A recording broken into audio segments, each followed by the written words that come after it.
How you doing? It's Peter from the Saltwater Edge with another episode of Saltwater Edge on the Fly. I've done a poor job this year. We did a couple early up in the estuaries in the spring, and then we moved it just after Memorial Day. We're now been in this new location for 4 months. Didn't get much fishing in September myself, but have sort of got back in the game in the last couple of weeks. And early October, still plenty of bones around. This albie fly box got tight to nothing this year. Have not caught an albie. Plan B would be to go to Harker's Island, so you put the albie box away. But the bonito fishing's been great. It slowed down now, but it had a regular challenge that I want to talk about for a minute, and that's the idea of all this snot bait. Snot bait is like so small it hasn't become something yet. Bay anchovies you see, and they create that rusty color in the water, and there's good patterns to imitate them and techniques around them. But when they're on snot bait, same with bass, they can be raft feeding. They're pretty tough. People might call them, and it's important then to fish outside or under the bait. In the couple of fishing efforts in early October, we were chasing bonito and we found plenty of silver sides as well. So alternative baits might be around, but that snot bait just makes it tough. And my good buddy Dennis Zambrata just came and left, but when he sees snot bait, he says it's time to go somewhere else.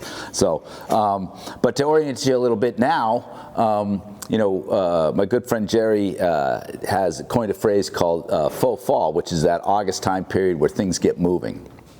And I'm not trying to coin a phrase, but the idea I have here is fall finale. Here we are with nights dipping below 50 degrees. Last night I was on the water and we had I had some mullet swim behind me, and we actually had a very good mullet run this year, but some of it's still around.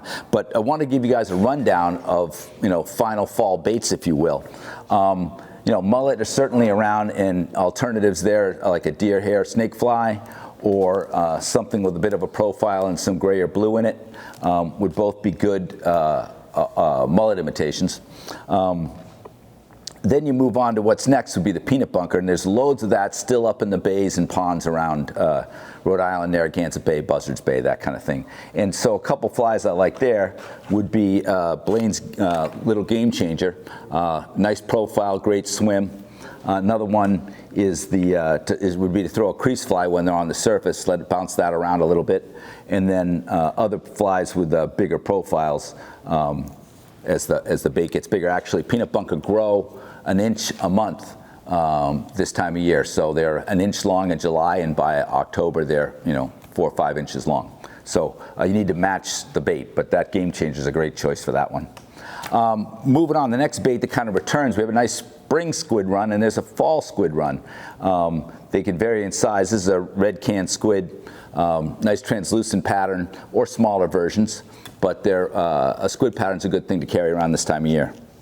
Then after kind of peanut bunker squid come ocean sand eels. These are bigger than the sand eels you might throw in a flat. They're more like 6 inches long, and they got some heft to them. So I generally solve that with a half and half, a little bit more profile. And this is a synthetic version, but my deer hair versions have done me well when there's sand eels around. They can even be longer, bigger than that.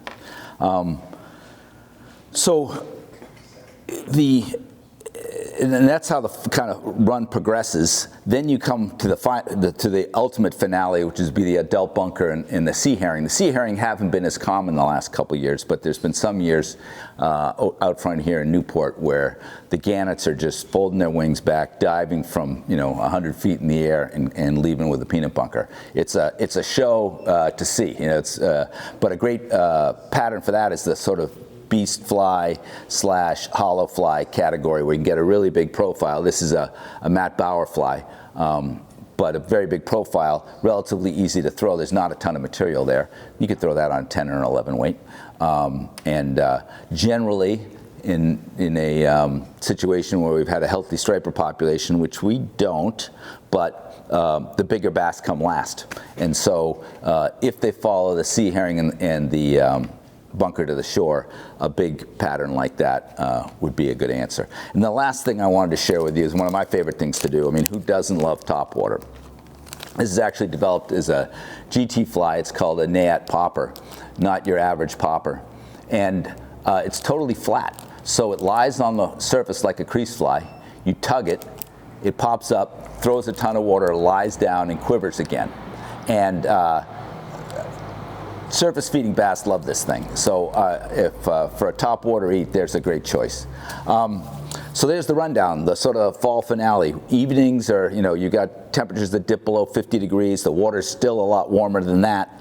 And the run of things would be peanut bunker, squid, the bigger ocean sand eels, finishing up with the adult bunker and sea herring.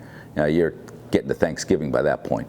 But your hands are going to be cold. You might feel like you're steelheading. There might be a number of reasons not to go. But if you don't go, you don't know. That's certainly something that the better fishermen I know, that's one of their attributes. They go.